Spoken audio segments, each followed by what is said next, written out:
नमस्कार, आप देख रहे हैं सुदर्शन न्यूज। वक्त हो चुका है रण क्षेत्र का। मैं हूं आपके साथ शिवम दत्त मेहता।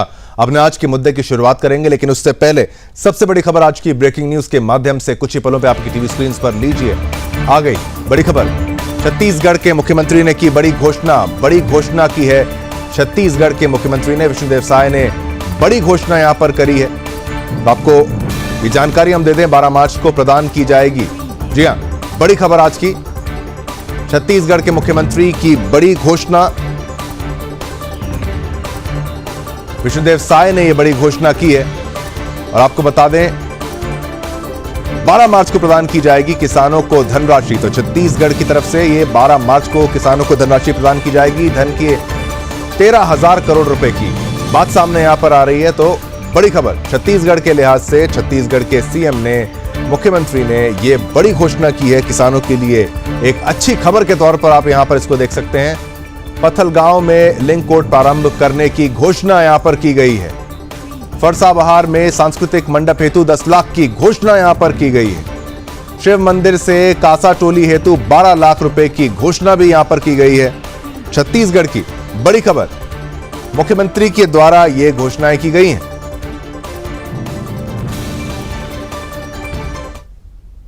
तो बात कर रहे थे हम छत्तीसगढ़ की, वापस अपने मुद्दे पर आते हैं। जी हां, आज का चर्चा का विषय राम मंदिर की प्राण प्रतिष्ठा। जहां राम भक्तों के लिए त्योहार बनी रही, वहीं विपक्ष के लिए ये गले का कांटा होती महसूस हो रही है।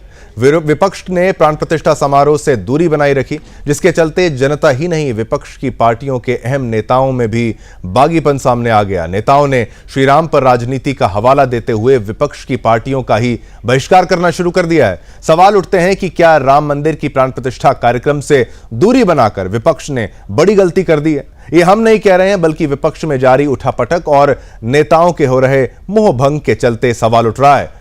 इस एक फैसले की वजह से विपक्ष को लगातार झटके लग रहे हैं। कई नेता राम मंदिर मुद्दे पर कांग्रेस नेतृत्व के फैसले को पचाने के मूड में नहीं दिख रहे हैं। वहीं जहां नीतीश के गठबंधन तोड़कर एनडीए के साथ बिहार में अपनी सरकार बना ली, उसके बाद कई जगह तेजस्वी यादव कहते नजर आए थे कि खेला होगा, लेकिन खेला आरजेडी में ही होता दिखाई दे रहा है। सवाल यह है कि क्या इस खेले से विपक्ष उभर पाएगा? क्या राम मंदिर के बाद छिड़ा यह संग्राम विपक्ष को धराशाही कर देगा? क्या इस फैसले से बाहर आने में विपक्ष को अपनी एड़ी चोटी का जोर लगाना पड़ेगा? इन्हीं मुद्दों पर बात करेंगे। हमारे साथ एक्सपर्ट्स यानी पैनलिस्ट यानी गेस्ट जुड़ेंगे, लेकिन उससे पहले आपको हमारी ये स्पेशल रिपोर्ट देखनी होगी ताकि आप मामले की गंभीरता को समझ पाएं।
बीजेपी भी इस नाराजगी का फायदा उठाने और कांग्रेस के भीतर मचे आंतरिक कलह को भुनाने की तैयारी में है। लोकसभा चुनाव बेहद करीब है। ऐसे में कांग्रेस का गढ़ माने जाने वाली अमेठी रायबरेली सीट पर सबकी निगाहें भी होंगी।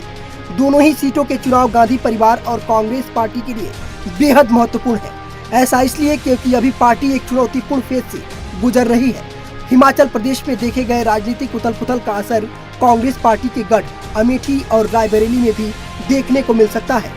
शिमला से अमेठी और रायबरेली की दूरी लगभग 1000 किलोमीटर से ज्यादा है, लेकिन वहां उठा तूफान जल्द ही उत्तर प्रदेश में गांधी परिवार के गढ़ को प्रभावित कर सकता है।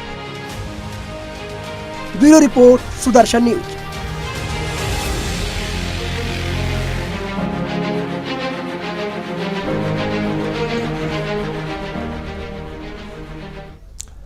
तो आखिर विपक्ष का हौसला क्यों टूटता जा रहा है? क्या ये राम मंदिर को लेकर ही सब कुछ हो रहा है? क्योंकि राम मंदिर से दूरी क्या विपक्ष को अब भारी पड़ती नजर आ रही है? इसी पर चर्चा करने के लिए मैं चाहूंगा हमारे तमाम गेस्ट पैनलिस्ट जो हैं कुछ ही पलों में आपकी टीवी स्क्रीन पर वो भी आ जाएंगे, जिससे इस चर्चा को आगे बढ़ाया जाए। लगातार जिस तरीके से अगर विधायक पार्टी को छोड़ रहे हैं, 5 एक साथ छोड़ देते हैं अगर 15 दिनों के ही अंदर अंदर, तो ये चिंता का विषय बन जाता है। और कांग्रेस के भी अगर 2 छोड़ देते हैं, बिहार की राजनीति में आखिर हो रहा है तो क्या हो रहा है, इसी पर चर्चा करेंगे। मैं स्वागत करता हूं अपने तमाम गेस्ट का। मेरे साथ इस वक्त सैफ अली नेता जो आरजेडी के हैं वो मेरे साथ जुड़ चुके हैं, आपका धन्यवाद, आपने समय निकाला। साथ ही साथ अरविंद कुमार प्रवक्ता बीजेपी के, वो मेरे साथ हैं, आपका धन्यवाद, आपने समय निकाला है। मनोज लाल दास यहां पर प्रवक्ता जेडीयू से, वो हमारे साथ हैं, आपका धन्यवाद। अभिनव सिंघल राजनीतिक विश्लेषक, वो भी हमारे साथ हैं। आप सभी का बहुत बहुत धन्यवाद मैं करता हूं। और चर्चा की शुरुआत हम इसी बात से करते हैं कि आखिर कैसे लगातार पार्टी को छोड़ने का सिलसिला, अगर 15 दिन के अंदर 5 विधायक छोड़ के जा रहे हैं। सैफ अली जी, पहला प्रश्न आपसे है, हो क्या रहा है बिहार की राजनीति में? क्यों विपक्ष एकजुट नहीं रह पा रहा? क्यों विधायक एक साथ नहीं टिक पा रहे हैं? क्यों पार्टी को छोड़ने का सिलसिला जो है वो जारी है? मैं चर्चा की शुरुआत करने से पहले आपने कुछ और भी बातें की। जब से राम मंदिर को प्राण प्रतिष्ठा हुई है, विपक्ष लोग जो उसमें शामिल नहीं हुए, इसका असर भी हमारे विपक्षी विधायकों पर पड़ रहा है, जो कहीं ना कहीं हिमाचल में टूट रहे हैं, कहीं ना कहीं बिहार में टूट रहे हैं। क्या बात, बिल्कुल सही बोल रहे हैं। ऐसी बात नहीं है, नहीं ऐसी बात कुछ नहीं है। नहीं, आपने हिमाचल का यहाँ पे इंक्लूड करके इसको टॉपिक को और क्लियर बना दिया है। यही तो हम समझने की प्रयास कर रहे हैं कि लोगों को, जनता को यही लग रहा है कि राम मंदिर से दूरी के चलते ये सब कुछ हो रहा है। आप हिमाचल की राजनीति से तो अवगत होंगे, जिस तरीके से वहां पर भी मोह भंग हुआ था, वहां के भी एक मंत्री गए थे राम मंदिर में प्राण प्रतिष्ठा में, वहां पर भी तो कांग्रेस की तरफ से तो ऑफिशियल कोई स्टैंड नहीं था ना, राम मंदिर में तो नहीं जाना था। तो विपक्ष अगर राम मंदिर में एकजुट होता तो शायद इतनी बर्बादी ना होती, ये सवाल है। राम मंदिर का जब सबसे पहले ताला खुला था, तो उसका ताला 1986 में तत्कालीन प्रधानमंत्री राजीव गांधी के समय में हुआ, और देन जब उसका शिलान्यास हुआ था, जब उसकी नींव रखी गई थी, तो सबसे पहला ईंटा प्रधानमंत्री रहते हुए 89 में राजीव गांधी ने डाला था। तो कांग्रेस कभी इस मंदिर आंदोलन से पीछे नहीं रही। ये आपका अलग सोचना है। महाराष्ट्र का उदाहरण क्यों नहीं दे रहा? आप हिमाचल पहुंच गए, महाराष्ट्र में जहां अशोक चौहान और कांग्रेस पार्टी में गए, मैं वही तो कह रहा हूं, क्या हो गया है कि भाई सबको ही छोड़ के ही जा रहा है। आप सारे टॉपिक को लगातार क्लियर करते जा रहे हैं, क्यों लोग, अशोक चौहान का आपने नाम यहां पर लिया, वो भी क्यों छोड़ के चले गए? हिमाचल प्रदेश में क्रॉस वोटिंग हुई तो वो क्रॉस वोटिंग क्यों हो गई? यही तो सारा चिंता का विषय है। जितनी सारी बातें आप यहां पर कर रहे हैं, वही तो चिंता का विषय है विपक्ष के लिए। एकजुट होने का जहां पर समय था, वहां पर ये खबरें आ रही हैं। नहीं, अशोक चौहान के लिए जो शब्द थे हमारे प्रधानमंत्री के आदर्श घोटाले में, जो शहीदों की विधवाओं का घर हड़पने वाला अशोक चौहान, इस पर कांग्रेस राज का यहाँ का मुख्यमंत्री हुआ था, और भाजपा उनको ज्वाइन करने के 3 दिन के अंदर भारत के उच्च सदन में, पार्लियामेंट के उच्च सदन राज्यसभा में भेजती है, जहां अजीत पवार साहब का 70,000 करोड़ का सिंचाई घोटाला वो कहीं और रह जाता है, छगन भुजबल साहब का घोटाला कहीं और रह जाता है, हसन मुशर्रफ साहब को ईडी नोटिस लेके घूमती रहती है, वहां भी सरकार बनाते हैं। तो ऐसा अगर बिहार में अगर 4-5 विधायक हमारे गए तो इसमें बहुत टेंशन नहीं है। हम कहीं ना कहीं 10-15 विधायक उधर से भी लेके आ रहे हैं, आप टेंशन मत लीजिए। अच्छा, ये आप बड़ी बात बोल रहे हैं, आप ये बड़ी बात बोल रहे हैं नेशनल टेलीविजन पे, आप 10-15 विधायक आप लाने वाले हैं? हाँ जरूर, ये मैं दावे के साथ कह रहा हूँ। 5 विधायक तो उस दिन ही एक्सपोज हो गए थे जिस दिन विश्वास मत हो रहा था और स्पीकर का चुनाव हो रहा था। लेकिन आपकी पार्टी जब जेडीयू आरजेडी साथ यहां पर नहीं रह पाई, एनडीए में दूसरा जो खेमा आपका वो चला गया, नीतीश कुमार जी आपके साथ नहीं रह पा रहे हैं, ये सारी बातों के साथ साथ आप कह रहे हैं कि भाई अब हमारे खेमे में भी काफी विधायक जो आने वाले। मनोज लाल दास जी, आपसे मैं इनकी दलीलों का जवाब ले लेता हूं। क्या बिहार में सब कुछ वाकई ठीक है? क्या राम मंदिर का मुद्दा ही, जिस तरीके से हमें तो प्रतीत हो रहा है जब से राम मंदिर का जिसने खंडन किया, खंडन इन द सेंस ये किया कि भाई हम नहीं जाएंगे, मंदिर अभी बना नहीं, ये समय नहीं है, क्या ये भाजपा का कार्यक्रम है, ये तमाम आरोप लगाने वाले जितनी भी पार्टियां हैं वो धीरे धीरे पीछे हटती जा रही हैं, वो टूटती जा रही हैं।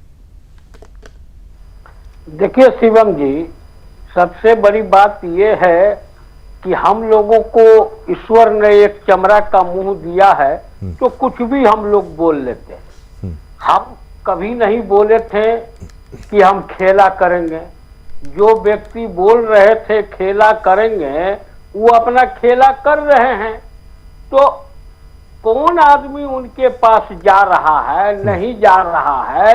हमारे पास तो जो भी आ रहे हैं शिवम जी, सारे लोग के सामने में आ रहे हैं। किन्हीं को पकड़ने के लिए तो हम जा नहीं रहे हैं। अब इनके पास 10, 15, 20, 25 पता नहीं किसी बोरा में इनके पास हैं, तो हम उनका वेट करेंगे। और एक चीज शिवम जी जान लीजिए, बिहार है ये जयप्रकाश नारायण की धरती है। यहाँ पर गांधी जी ने अपनी कर्म भूमि की शुरुआत की थी। तो इसीलिए इस तरह की बातें करना कहीं से शोभा नहीं देता है। और लोग स्वतंत्र हैं, किन्हीं को कोई रोकने जा रहा है क्या? इनके पूरे सदस्यों के बीच में विधानसभा के अंदर इनके 3 सदस्य आकर बैठ गए। 3 सदस्य आके भाजपा कार्यालय में या भाजपा नेताओं के साथ विधानसभा में प्रवेश कर गए। रात में इनके एक सदस्य आकर ज्वाइन कर लिए। तो कोई किन्हीं को न रोकता है न टोकता है। और जहां तक बात है, अब इनको ज्यादा कहिएगा तो अब एक ही लाइन यहाँ बोलेंगे कि ईडी सीडी, तो कौन कहाँ, सीबीआई, इसके कारण जो है ये लोग उसमें शामिल हो गए।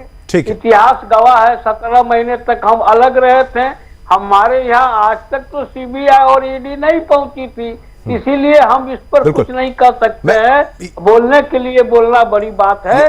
15 नहीं, एक विधायक भी इनके साथ नहीं है, इनका अपने विधायक गायब हो रहा है। ठीक है, बिल्कुल, ये आपकी बात बिल्कुल सही है। ईडी सीबीआई की जब आरोप लगाए जाते हैं तो ये भी बात आपको देखनी होगी कितने बड़े बड़े नेता हैं। क्या हर किसी के घर पर रेड हो रही, हर किसी की जांच हो रही? ऐसा नहीं है, जहां पर भी सबूत मिल रहे हैं, जहां पर भी शक है। बिल्कुल ठीक है, बिल्कुल। नीतीश कुमार जी की इस बात पर भी तारीफ तो है ही है। नीतीश कुमार जी की इस बात पर तारीफ तो है ही ना, कोई ऐसा कोई दाग उन पर करप्शन का नहीं है। इसी के साथ एक छोटा सा ब्रेक लेते हैं, कंटिन्यू करेंगे पूरी चर्चा को, कहीं मत जाइएगा। बहुत ही इंटरेस्टिंग ये चर्चा है, जानना पड़ेगा सच क्या है।